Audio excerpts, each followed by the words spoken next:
And he joins us now for the first time here in studio, number 97 on the field, number one in your heart, Grady Jarrett, joining us here for the Grady Jarrett Show, an extended version, and a good time and a bad time. We wish we were still playing in the playoffs, wish we would be in the Super Bowl, but now that you have a time to step away and observe what went on with you guys and observe the playoffs, we'll get into, if you've been watching playoff games, what you're going to do for the Super Bowl, but a different time, you know, you want to be playing at this time. 10 years, how does it feel? Does it feel like 10 years? Does it feel like it's gone by quickly? Or, you know, there have been spots where it's been long and been short?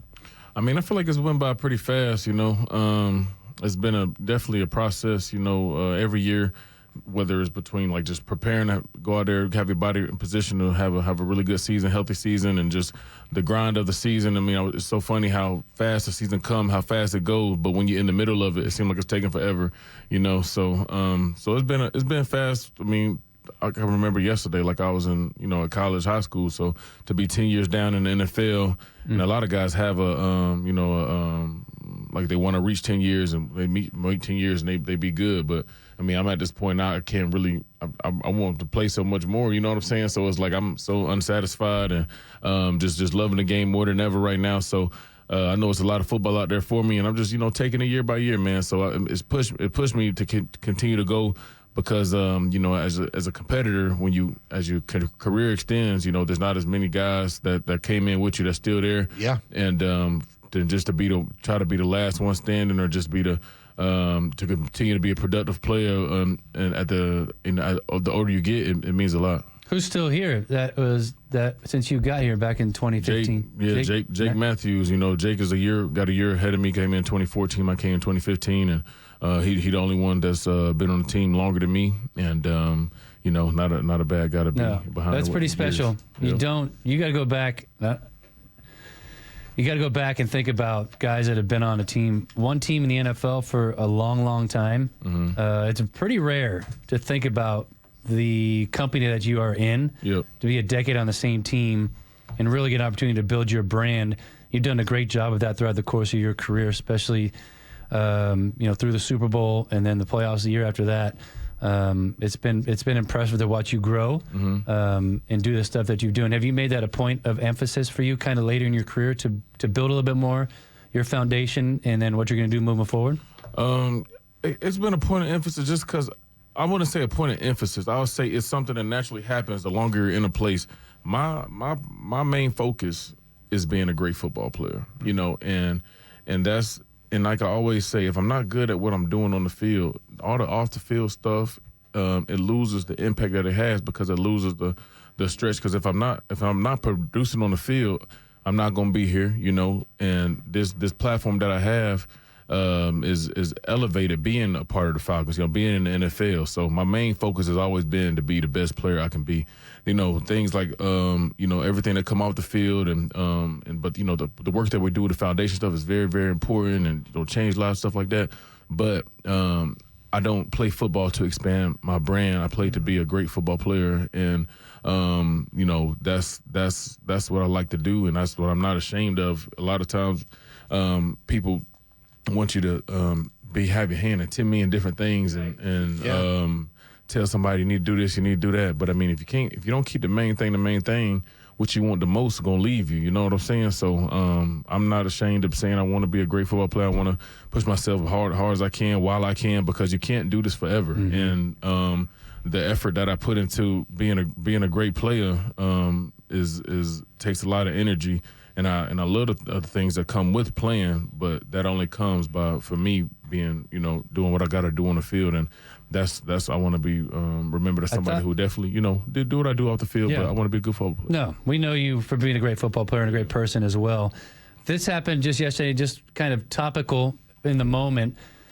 Stephen A. and Cam Newton were talking on ESPN, and they're going back and forth, and Stephen A. talked about winning championships. I don't know if you saw it. I listened to this, and Cam was thrown to Cam Newton in the moment and asked about being an MVP. Would you trade it in for a championship in the NFL? No. Pose this thought. What's more important, impact or championships? You look at a guy like Allen Iverson, you stood up on the cable and blah, blah, blah, blah, blah. Everybody's not going to be Michael Jordan. Everybody's not going to be Patrick Mahomes. Everybody's not going to be these individuals who have the luxury of saying, hey, I not only dominated this sport, but I also have championships to back it. Like, let me remind you, Brad Johnson won a Super Bowl. Trent Dilfer won a Super Bowl. Nick Foles won a Super Bowl. So, yes, when you look at those guys and you say, okay, what's more important? Would you have preferred to win a Super Bowl? I think that's the humble approach. But if we're being honest, and you can say as an MVP award winner or an All-American, you've held yourself or you've held your end of the bargain down. Do you feel a certain way at all when you hear that? And when you hear Cam talk about it, because I think when you're a quarterback, it might be a little bit different to be the MVP of the NFL and not trade that in. But you haven't played in a Super Bowl and obviously didn't go the way we wanted it to. Do you feel a certain way when you hear something like that? I definitely think with Cam being Cam, he has a special opinion about that because, this guy at one point was the number one football player in the NFL, and that's something to be proud of. But you also have to speak from being a past player now, the things that, work best in your favor and what his legacy is now. I'm sure he would have loved to win a Super Bowl. You know what I'm saying? And if he did win a Super Bowl, I don't think that's something that he would say. You know what I'm saying? But I don't think he's wrong for feeling that either, though, because at the end of the day, he can only control the control. And if you put your best effort, that don't mean that his career was a failure because he didn't win a Super Bowl. How many people have won, MVP? You got to think at the top of, I competed against him that year when he, won the thing, and they did us bad. You know what I'm saying?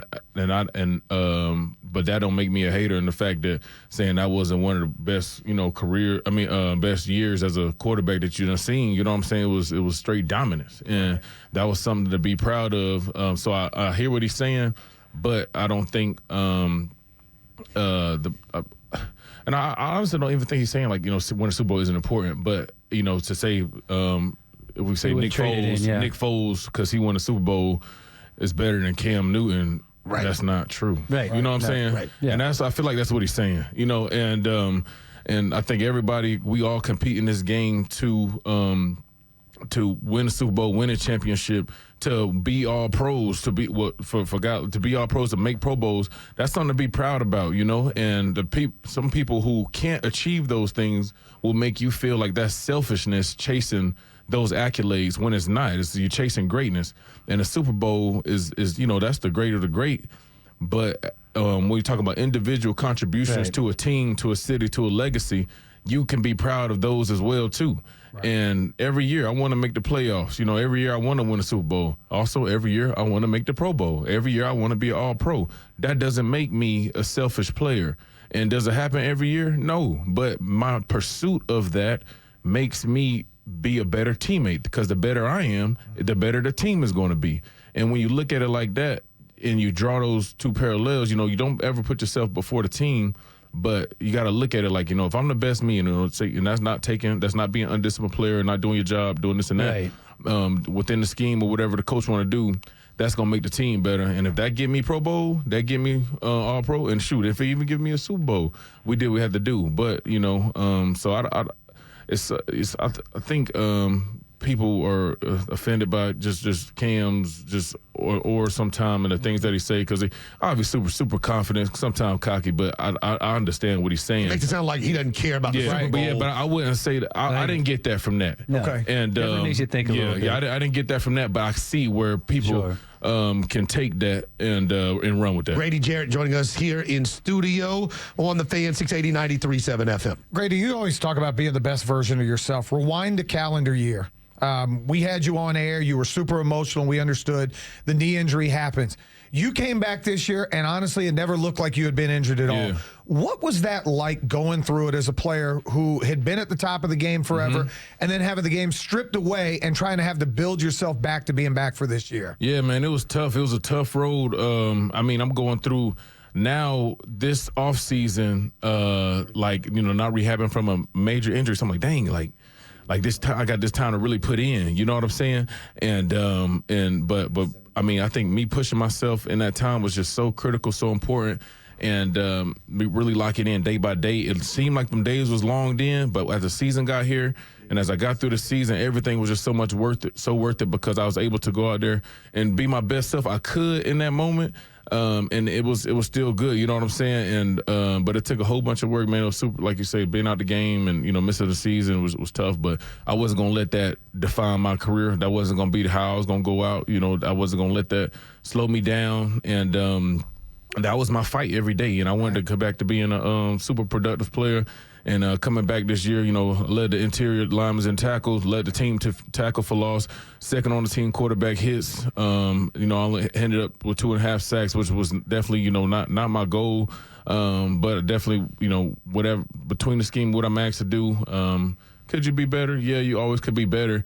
But when you look at the whole picture of it, considering, coming back from the knee injury and doing this and that, I'm proud of the effort that I put forward, but I know that the best is yet to come because having this full time to train and get right and do what I need to do. Got a new scheme coming up, got a break back in town, so I'm excited back to attack the line of scrimmage and to just really, really get to what we need to do. Did you think, Grady, that was there a moment you felt like you got some spring back? For me, coming off back-to-back ACLs, when I was playing, it took a minute for that spring to come back. It definitely take a minute. And then for playing in my position, you got to realize I didn't have a training camp ACL. I didn't have a week 3 ACL. Right. I had a mid-season ACL playing defensive tackle. It's crazy. And that's something, you don't come back from that fast, So the work to take on double block, to take on double teams, to pursue, to rush the passer, to do these things like that's something that just is something that's just special, and to hear and see people be like, oh man, come back, look at missing step. Yeah, I'm out here with one leg. You know what I'm saying? And it takes a minute to get it back. It ain't about whether year 10, year this, and because you line it up, put the weight on the ball, put the line up on the field. Ain't nobody check the numbers. You know what I'm saying? Right. All that stuff like I do this. This is what I do for life, and it's that important to me. It's not that important to everybody else. So at the end of the day, I'm gonna be able to put my best foot forward whenever I can, and my best when I can. It's just super impressive. Sorry, home team. You mentioned scheme, and I don't know what you felt about the scheme last year, and where you think you fit the best, or if you were used properly. And you don't need to throw anybody under the bus, but you got a new defensive coordinator coming in now, and you're familiar with Jeff Ulbrich. He's worked with you before on your defense. You excited about it? And then talk about maybe what scheme you think might fit you best. I'm super, super excited about Coach Ulbrich coming back, man. He'll tell you, I'm sure he's a different coach than he was when he's here now, just all the growth and different positions that he was able to be in. He's able to be a head coach, able to be a full-time D coordinator, have super success. So, I'm excited to have him back. And I'm excited to go attack the line of scrimmage, do what we got to do. And then as far as schematically, I've been blessed to be able to play in a lot of different schemes, have a lot of different coordinators throughout my career, position coaches that all have, definitely poured into me, and, really just testing my football acumen, because when you say, this guy's only a 3-4 guy, this guy's only a 4-3 guy, but to be able to play in a old school 4-3, to be able to play in a 3-4, kind of old school 3-4, then play like in this new hybrid kind of 3-4. And I'm speaking between, playing for Dan Quinn, playing for Dean Pease, playing for, Jimmy Lake last year, just like this. All these are different guys, different philosophies. And then within all them schemes, I'm finding a way to ball. You know what I'm saying? So for me as a football player, to be a complete football player, that's important, because I can't say I'm going to get a coordinator, they only run this, so I need to go leave to go do this. I got to adjust, I got to learn. And it's a new challenge for me every year. And keep it fresh too. But I think for me, and not even for me, just for the game of football, and I was watching Brick press conference, and they was asking him, what kind of scheme you going to run, this, and that. And he tell you, the way the offense are now, you got to be flexible to play anything. Some weeks you might have to play a 5 down front. Some weeks you can only play 4 down, 3 down. You know what I'm saying? And it's just the way and it's just positioning where guys are, whether they standing or down or this and that, or, certain times. But I think it's good to keep it mixed up. You got to be able to adjust when you get certain looks and things like that. So, So I'm excited about it. You know, when you have a coach that's going to be willing to adjust, but at the same time, not just adjust and just wait to see what the offense is going to do, but to go attack. You know, to stay on, to keep the foot on the pedal, and we also going to do things to, you know, to make them sweat too. You know, we're just not going to sit back and just, you know, hope for the best and just hope something gets fixed out and just, you know, you panic and you just call, like, you know, just, I mean, I don't know. So I'm excited to be going where we're going, and I definitely trust in Brick a lot, and I can't wait for the guys that's here now that haven't been able to experience playing with him, playing for him, to experience that, and I'm ready to experience, you know, the new and improved. You know what I'm saying? And some guy that's super hungry. Well, you are the perfect guy to have in studio, because coming up, we'll get into it, the same things that happened 10 years ago when you are a rookie have happened again 10 years later. So we are glad that you can tell us how it can be better when we return here in the locker room on The Fan with Grady Jarrett, 680 93.7 FM. Here on The Fan, 680 93.7 FM. This is the locker room, your morning drive, 6 to 10 here on The Fan. Home team, John Michaels, and the birthday boy, Brian Finneran. Now, a good teammate just did something for you. Buffalo is broadcasting from remote. Carriage Kia up in Alpharetta. Carriage Kia in Alpharetta. Which is kind of where he lives. He should leave his home and he head up to Carriage Kia in Alpharetta. Instead, he decides before he does that to come to the studios out of his way. Yes, sir. To bring birthday donuts for the birthday boy, Brian Finneran. That is good teammate work, to say the least. Yeah, thank you very much, Buck. We appreciate the donuts this morning. I'm not sure if it was an intentional move, because unfortunately he forgot he was on remote, I believe. No need to get into that. Oh, I'm sorry. I won't talk about it. See, now you just pulled a Michael. Just Michaeled him. John Michaeled him. It was sweet of Buck to do that, but I feel bad now because he was so focused on bringing donuts for my birthday that he forgot that he drove right by the place he's supposed to be broadcasting. Yeah, he drove like an hour to go somewhere that was like 10 minutes away. Grady, we got to ask you, since we're on this topic, our show, we have one of these long text strings. Like, it's part of show prep, whatever. But a lot of stuff that's said on there is meant to stay on the text string. Okay. I have been accused sometimes of taking some things, and Finn has done it as well. Do you guys have anybody that you know you can't tell stuff to? I won't tell you to put their names, but are there teammates you got to be careful around that'll say anything to everybody? Sometimes, but it's a big rule. You know, some things that's talked about in a team meeting, you know, you don't do. I remember one time a player had talked about something, a young player too. Then he didn't know no better. Talked about some things that this is back when Coach Smith was here. Talked about some things that we just was, and it wasn't nothing bad. It was just something that we just talked about in the meeting. He should have never said anything. But and Coach Smith put up a video of look at me telling. This is funny stuff. This is good stuff because a lot of people didn't see this side of Coach Smith. He was pretty funny, like kind of like sarcastically with stuff, and. They're like a Fight Club. Y'all seen the movie Fight Club? Oh, yeah. And so, like, and some guy talks about, yo, man, this happens in Fight Club. And they end up finding a guy who was talking. It was like, hey, look, man, you don't talk about what happened in Fight Club. Right. Like, you know what I'm saying? You can't. So basically, you can't talk about, you know, what go on behind closed doors. And you know, when somebody, I mean, I don't know which one of y'all be breaking the rules coming off the text thread. You got to start a new group chat. You're going to get kicked out the group chat. Locker room 5.0. Don't get kicked out the group chat, man. Well, we were talking earlier about a movie out there. There's a pitch to add something to the state of Georgia. There's a House bill that's being proposed to make cornbread the official bread of the state of Georgia. Are you a cornbread man? If you are, do you like it sweet, unsweet, butter, no butter? You know, I like cornbread. I like it, you know, both ways, like sweet or like more is like kind of like that, more like buttery, just salty kind of taste. But I like it. I don't have to have it. But like Mom and them, they do good cornbread. They just do a good cornbread. They like it more like sweet. But when I've had it like not sweet, it's been like out somewhere. You know what I'm saying? If you like a barbecue joint or something. Yeah. If you have it and it's yours, you don't want anybody to take it. Oh, no. You gonna eat your cornbread? You talking to me? Yeah, I think he's talking to you. No, not at all. I want you to have it. Hey, no, I ain't with it. Don't pass your cornbread to him. That's your cornbread. Ray, I'm a grown man, okay? I'm not gonna eat this cornbread. If he wants the cornbread, damn it. Have the cornbread. If he wants some cornbread, let him go up to the front and get his own portion of cornbread. That's your cornbread. Hey, man, he gonna eat his cornbread, all right? Maybe I ought to eat your cornbread. You can't have my cornbread, that's for damn sure. Because if you try to take my cornbread, part 2 of my killing spree gonna begin up in here on your ass right now. If you think about my cornbread, get the taste out your mouth, that's for damn sure. Because I'm from New York City, nobody take no cornbread from me. You around with me, it's gonna be consequences and repercussions. So Have you seen Life? Oh, come on, man. That's classic right there. That's classic right there. Yes, sir. So we hope we have cornbread initiated to the state lexicon. So you're the perfect guy, perfect time to talk about what's going on around here. 10 years ago, Dan Quinn was the head coach of the Atlanta Falcons. Yep. Dan Quinn started off 6-3.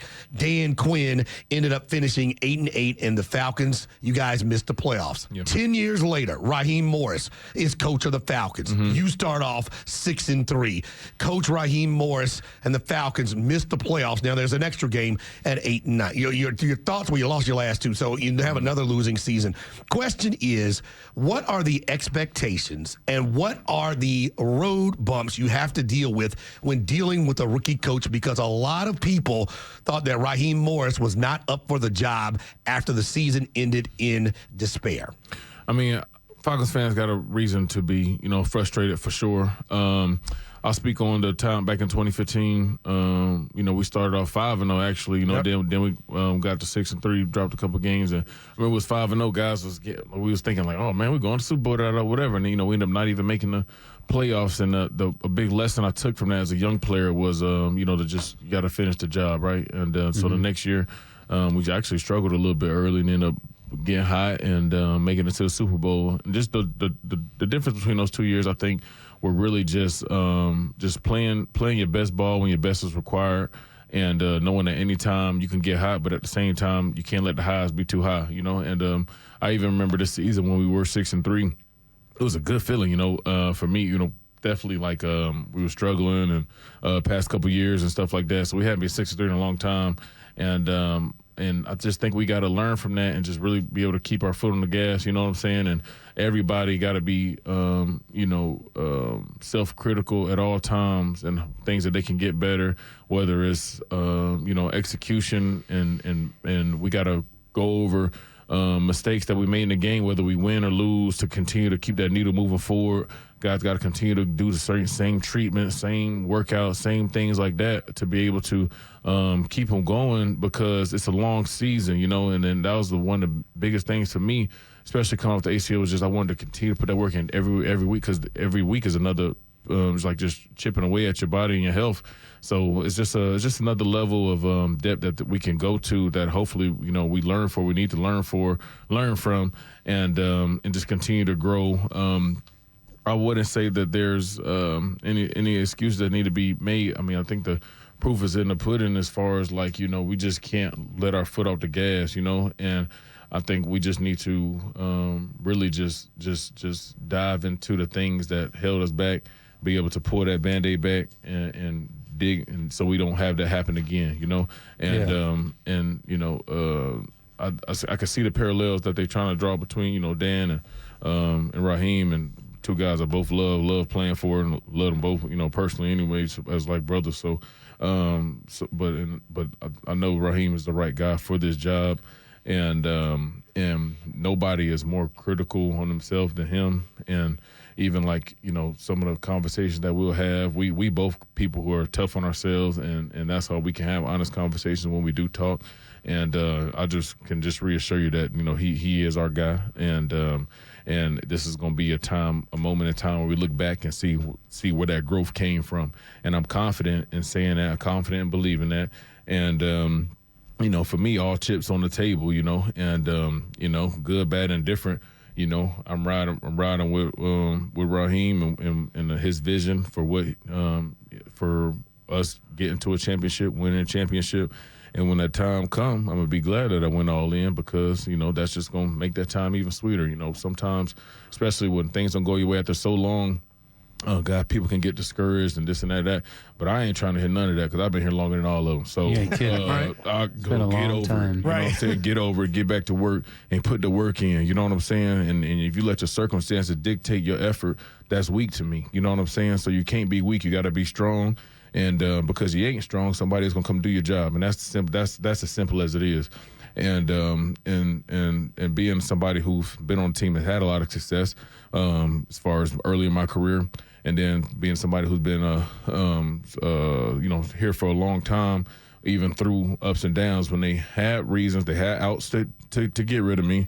I've ain't like I've had a 10-year contract. You know, I've had even my first contract wasn't an extension. It was a new contract that I got franchise tag to have. Then the second contract, the third contract was they had an out. They didn't have to re-sign me. They re-signed me, and then I'm on this one last year now. No guarantee money. However it go, I'm going to be ready. You know what I'm saying? And so whether they want Have you talked to your agent about that situation at all yet? Have you had time to kind of digest it? Yeah. Not specifically how we want to do stuff. Because by the end of the day, I'm not worried. You know what I'm saying? I'm not worried in the fact of however it turned out, whether it's you play the year out or you sign an extension or they cut you. I do everything. I'm going to be okay because I know that I'm ready to compete. You know what I'm saying? I'm ready to compete for a championship, however that look. And I've worked my way up to where people know, that I'm going to give my best. No doubt. Whether it's here or there or wherever it may be. And I've earned everything that I got up to this point. I've also did things that were best, that weren't in the best interest for me a couple times, and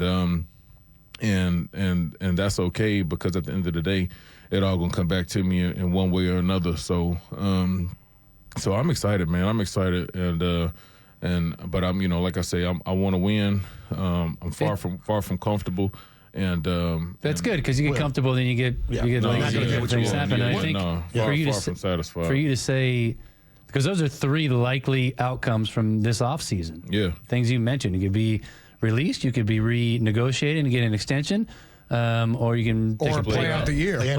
Just play out the last year. Yeah. So there's a lot going on, and to your point, you grinded through a lot of these things and earned every single penny you've gotten and moment and accolades. So it's been fun to watch you grow. The way the game has changed, even from when you first got in the league till today, do you like it? We kind of banged on the Falcons in the middle of the season, middle to late season. We kept hearing about these Wednesday walkthroughs. And I'm thinking to myself, a walkthrough on Wednesday when we got to, and it's not even you, because as a 10-year vet and coming off the ACL, you got to treat certain people differently based on what's going on. But Wednesday walkthroughs sounded so foreign to me, and it just blew my mind because you had Monday and Tuesday to recover. Wednesday is like the brunt of putting in, all first and second down stuff, the starters and getting going, getting ramped up, getting ready for the team that's coming in. Yeah. Did you like that? Was there a reason that you guys did it? Was injury or late games or whatever it might have been? So like our schedule, say before the walkthrough kind of point happens, usually is Wednesday is like what we call a medium day where we out there, we running, we doing indie, we doing everything what we do without pass. But then like a Thursday would be like a ramp. That'll be our high day usually. Okay. And we put on pass and have the same more intense, a little longer practice, more plays. And then Friday, as you know, is like the the Fast Friday. And I've been a part of it to where Wednesday was the padded day. No matter how you feeling, you got to get this day in, and then kind of ramp it back down towards the end of the week. And then I also like this format as well. But like you said, when the walkthroughs come a little early, you know what I'm saying? I think the mindset was to, definitely keep guys ahead of the curve, you know what I'm saying? And also there's people in the, they're not just throwing, stuff at the wall hoping to stick. They're, going through all kind of data and chasing, and the new data tracing stuff is, not new for me, but how long like you guys the been doing that? Stuff. It's been like everybody's switching to it now. Like I see even on like TV, like college stuff, and I see like Clemson post videos and stuff. I see all the guys wearing catapults, even like we do it now. I'm not the biggest fan of the catapult stuff. One, because I just think tell the listener what catapult is. Okay, so catapult basically tracks speeds, output, mileage, mileage as in how much steps a player take, and what's the suggested range from whoever makes these thresholds for whatever player position. Okay. That if he's reaching his max on certain things. And I think for me, especially in competitive sports, it can be good, but also can be misleading and bad, because if you treat somebody who has more of a threshold next to the next guy in the same general box that the system says he's supposed to be in, you're not going to get the most out of a player or certain things when he can go further than the next man can go. Because at the end of the day, I don't know where the switch of everybody the same, everybody got the same. You can't measure will, you can't measure heart. Nope. And that's why special players are special players, regular players are regular players, and people who aren't good enough aren't good enough. And everybody is trying to live in this world of we all even, let's treat it even, but it's not even. Because on game day, you need the special people to be special. You need your hitters to go be hitters, and you need the ones who good at doing their job, and that's all you're going to get out of them, to do their job and count on them to be where they need to be. That's great. And that's why we don't get paid the same. That's why we don't, train the same. That's why we don't, you know what I'm saying? And then so the catapult could literally tell a coach or a trainer, listen, he's hit his max, get him out of there. Right. Yeah. And that's just one. Man, some people like it. Like you say, some people like it. They like, what's my numbers? They want to see their numbers every day. And just because, numbers, the catapult stuff, I had people whoop me on catapult before, you know what I'm saying? But they ain't gonna whoop me between their graphs. Right. You know what I'm saying? So I'm not getting paid to catapult. I'm paid to kick ass on Sunday. Yeah. And however I need to do it, that's how I need to do it. So I got off topic with the catapult thing, back to our schedule as far as the Wednesday walkthroughs. I think it was done with good intention. You know what I'm saying? And sometimes we do need it when you got multiple guys down, we don't, or multiple positions are struggling, certain stuff. You kind of need to manage the reps and stuff like that. So I don't know. I think it all come down to game day execution. I mean, what happened in the game that week? I don't know exactly what game we're talking about, but it could be as far as somebody not doing what they need to do, and that don't mean that the fact that we was doing Wednesday walkthrough. I think one was going into Denver. So it's kind of in the middle of that losing streak after New Orleans, and it was either right before New Orleans or right before Denver was the losing streak where the 4-game slide came. That's where the questions come. Well, why are we taking days off and not going full speed? Grady Jarrett working with us here in the locker room on the Fan 680 93.7 FM. Last couple of years, you guys have gone through quarterback changes mid-season, some via injury, some whatever. This year going from Kirk Cousins to Michael Penix, and I understand the fraternity of 53, and you guys are always together. How is it as a leader on the team, and you're one of the big leaders with the Falcons organization, going through that with Kirk Cousins going to Michael Penix, being able to be, I guess, sensitive to Kirk Cousins being put on the bench and then still supportive for Michael Penix? How do you handle that as a leader? I think you got to control the controllables. As far as the only thing I can control is what I can do, go out there on the defensive side of the ball and leading the guys to go do what we got to do. But in contrast to that, I think that sometimes, you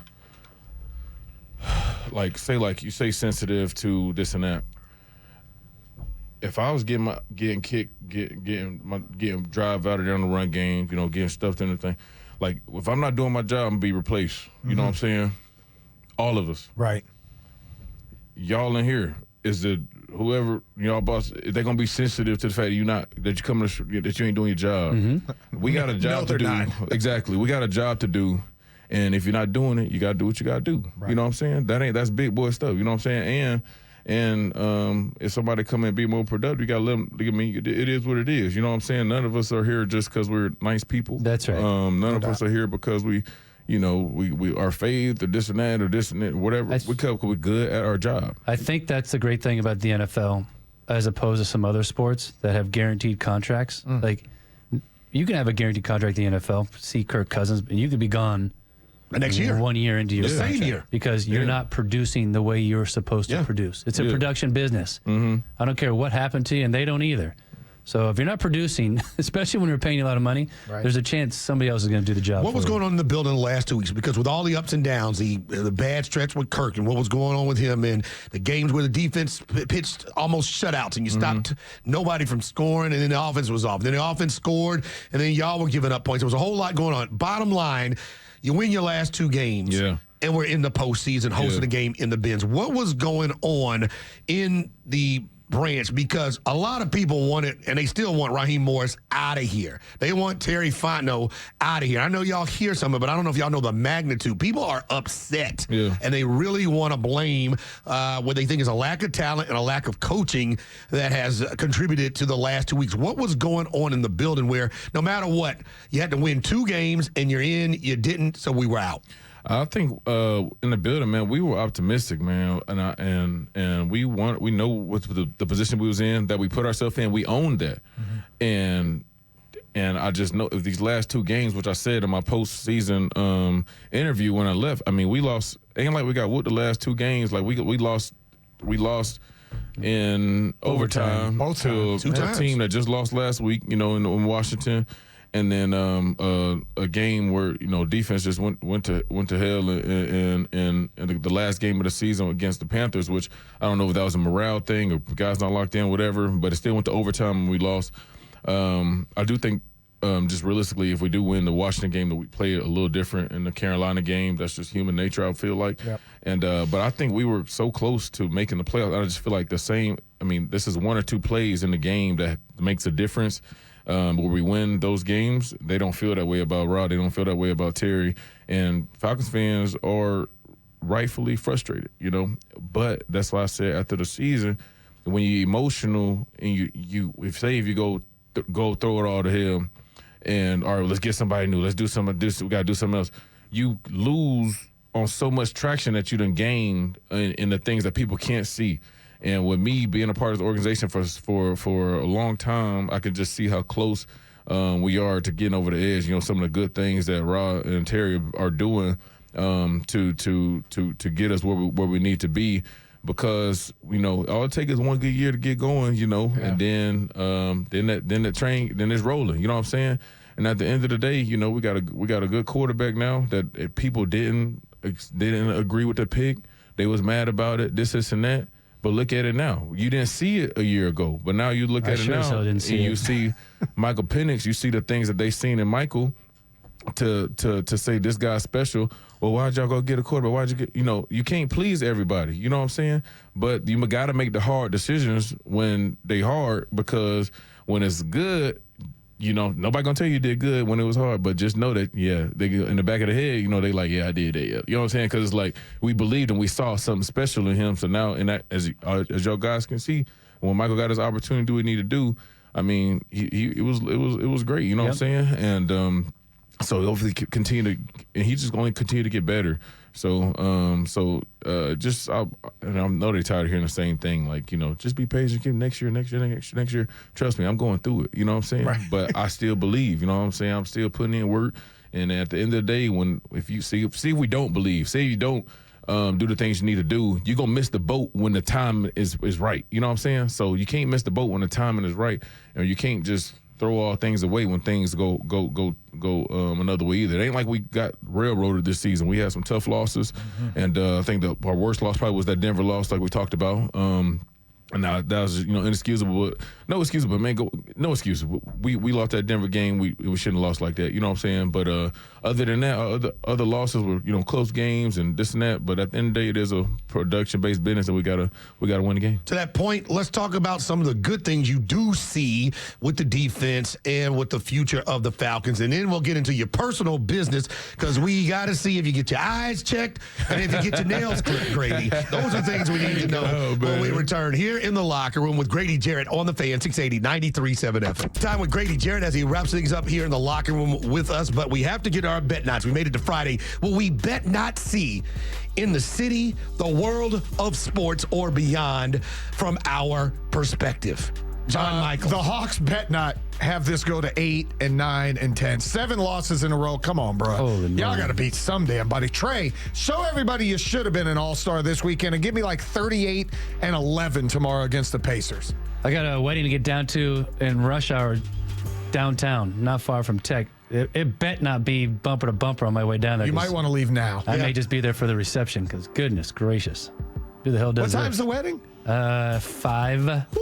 Today? On a Friday in Atlanta. They be getting a gift, and that's it. I ain't showing up. Goodness gracious. It's a good friend, and leaving him alone. You know how I operate. If you're going to say it when a man's not here, you say it to a man's face. Mine's going to have to do with Grady Jarrett. I don't care if he wakes up with a crook in his neck. I don't care if his arm doesn't work when he wakes up one morning. He bet not go to a massage parlor for anything. I don't want him to be wrapped up in any story whatsoever, misconstrued or otherwise. I don't care, man. You get a This personal stuff is getting masseuse, nuts, you man. go to the facility, and you take the doors off the Have your hinges. fiance give you a massage. There No you problems go. there. There you go. Goodness gracious. Good God Almighty, what's going on? And those are our bet knots. We continue with Grady Jarrett here. A couple of things before we get to some of the fun stuff. Want to get you to give us an opinion on the good stuff that's going. But the one big moment, I think, the timeout situation in Washington. You got a rookie quarterback. We're going down the field. We end up missing the field goal. It was just short. And a lot of people think if you had 5 more yards, 7 more yards, maybe you win that thing in regulation. You're not going to change anybody's mind or win over the crowd after not taking the timeouts. But from your perspective, is there anything you can give? Because a lot of people say, oh, he can't coach. He just stands there and he's watching things go on the sidelines. Raheem Morris with the headsets. He's not a head coach. From your perspective, is there anything you could add to the general conversation about that moment? Because that was a biggie in us not making the playoffs. Yeah, I got a lot. I definitely got something to say on that. One, because actually, I was head coach, manage the game, do stuff like that. But I'm sure from a coach standpoint, say when you make a momentum play in 2-minute mode, right? Mm-hmm. And you can get the offense back on the ball and run another play. Obviously the coordinator see certain things that we don't see, where they might see a hole where they can get the ball right into the field goal range. But say if you stop the clock and allow the defense to align to the next formation call, they'll have a better chance of defending the call. And I'm sure that we thought we can be a little more efficient with the clock, get another play in while the clock is running, and maybe catch them off guard, so we can have the timeout when we need it to stop the clock or to move the ball to where we need to get a good field goal. So if it worked, then he was a genius. It didn't work, and we lost a couple of times, and we lost some seconds. And now people are frustrated, rightfully so. He's got to eat it. He's got to eat it. You got to, but that's I think that's a risky move, ballsy move that would have got us, the result that we wanted. But at the end of the day, there were some crucial games early in the season where he had to also make ballsy calls, and he made them, and they worked out in our favor. And that got everybody hyped because he knew that was your head coach making that call. He had the balls to do it. And but when you get into those make or break times, it's only a certain people that can live in that uncomfortable area and live with the results. And he wanted them. And when it when it worked for us, it was great. And unfortunately, in crunch time with the Washington, it was something that was struggling, and we gonna learn from it. But I think his mindset was right. I think the intent was right. And it's just having a rookie quarterback sometimes to get up. It's a lot of operation that goes on, no to get, as you know, Brian, to get everybody lined up, to get the play call in the very time efficient way, which can be done. And he's been so used, obviously to Kirk, who's been playing for 13 years. Right. One thing, Kirk did struggle for whatever, but he get that thing together though. You know what I'm saying? Yeah. And when you so used to having that operation, and then this Michael first time starting, you in that mode of this we do this. You know what I'm saying? And I think it was just a little bit of miscommunication and misthought. But at the end of the day, he chose his guys over logic, and I can't fight with that. We got like 3 or 4 minutes left, Grady. I want to get your just overall feeling on that defensive line you're working with. Dorless, Rowe. Braylon Trice going to be having like a young rookie coming in because he got hurt last year in the preseason, and he was doing some nice things, I thought. And then yourself, Onyemata. Can we get this thing ramped up a little bit and get it to where we want it to be next year? Yeah, definitely can get it ramped up. I think we also need to bring some pieces in too. It's always good. Every year is always adding subtract to the line and stuff like that. But I think Root got a really bright future, as does Brandon. He didn't get to play as much as he would like to this year, but I think with some more coaching, some more reps, these guys are going to be really good players for the team for a long time. Nice. Who else we talked about? Me and Dio. We both. This will be my 11th season, his 10th. Who else? And then Braylon Trice. Yeah, Braylon Trice. Yeah, Braylon. Y'all didn't really get to see him much, but the guy's just a natural pass rusher, big body build. I'm excited for him to come back and be able to get after the pass rusher, man. I definitely, I think he has a bright future as well. And so when you see them guys, get going, we need more, and that's no secret. And I'm gonna be doing everything I can to be my best. And I think we got a solid start going forward, but you always got to add to the room and no doubt that'll be huge. Mm-hmm. Hopefully this year in the draft. Yeah, so we not only talk sports on this show, we have men conversations, like all kinds of different things. Yesterday somehow it came up. I think Finn was playing dice at a mani-pedi place. That's now, right. do you get a manicure and pedicure? I have before, but I don't get like weekly or nothing. Okay. It's been a minute since I got one. I might need to be. My folks listen to me. They probably say I need to go get. Hey, man. You got a big event this summer. You better get your toes right. You need to get your feet right. You can't say I'm going to get a pedicure. You can say I'm going to get my feet hit. Yeah. Oh, there you go. Yeah. I go every 2 weeks. Come on. That is actually a date spot for me and my wife. Every 2 weeks we'll go. We sit Go down. get your feet hit. We try to use the platform to make people better. I've been wearing glasses since I've been 5. Finn just got glasses for the first time in his life. Yeah. Michael's is going. We just got to get a dragon in. I can barely see you. How often do you get your eyes examined, and are you up on your eye exams every year? So funny you bring it up, man. We get it every year for our physical with the team, but for a long time, I've always wore contacts. I don't know if a lot of people know that about me. I don't really have great eye vision since like 5th, 6th grade. I started off with glasses, then went contacts my whole life, and I've been every year for the past maybe 5 years. I've been talking to my mom. We're like, we're gonna get LASIK. We're gonna go together. Don't go without me. Don't go without me. And so she went to go get her consultation without me. Now she listening, but we supposed to go together. She went to go get her consultation, and they said, she probably shouldn't do it, whatever, keep doing the contacts. And I was like, all right, well, if you're gonna go down, I'm gonna go see it. You know what I'm saying? So I had they helped me out at Emory. I really went yesterday to go see the doctor to see if I can get LASIK or whatever. And I said I was a good candidate. But, so when you're getting checked by the eye doctor for LASIK, they got to, do all these tests. They put these eye drops in your eyes. And so they basically, intentionally dilate your eyes. Mm-hmm. And already with my bad vision, and I'm wearing glasses that I found from 3-4 years ago, because before the appointment you can't wear contacts for 3 days. Okay. So I've been out my contacts for a week now, and I got them back in now. But a week before the appointment. And so my eyes get dilated, and now it's super bad vision, because even kind of hold the phone up close, I can't see close, I can't see far. I got to hold it right in that sweet spot where I can see my phone. You're like John Michaels. And so all day yesterday after my appointment, if I wear my glasses, if I don't wear them, I'm just all messed up. And even this morning, I'm like, all right, bet maybe I slip it off, put my contacts back in, and I still cannot see close up to my phone. I have to really push my arms all the way out to get a clear screen. Yeah. And, the LASIK's coming, right? You're gonna LASIK coming, but also I think my eyes getting back regular dilation too. No so my doubt. contacts by the end of the day, my contacts be back normal, doing what I need to do. Quick shout out to Mama Jarrett for the charcuterie board that she sent us, and the food and the drink and everything else. She takes care of us every single year. Yeah. So thank you so much to your mom. And for everything else. Super Bowl. Yep. Okay. You'll be down there. Tell us who you think's going to win and why in 30 seconds or less. Oh, man. I think the Eagles going to get it. Representing for the NFC. I think they're just a tough team, and the offensive line, man, is just so impressive. And Saquon Barkley is the MVP of the NFL right now. He is playing amazing football, and I've always liked Jalen Hurts as a leader. And when we played him back when he was his first year as a starter, I knew he was special after that game. So I think Philly get over the hump and stop KC from the three-peat. All right. Well, we thank you for your time here in the locker room, your candor, and being honest with us in the city. And, man, we just wanted to get better soon, and so do you. So we'll see you around the road. Don't forget, Grady Jarrett has a dinner with Grady coming up Thursday, February 27th, as he is partnered up with Children's to help benefit the Aflac Cancer and Blood Disorder Center of Children's Healthcare of Atlanta. We'll be there, and you certainly keep doing good things in the community so the community keeps responding.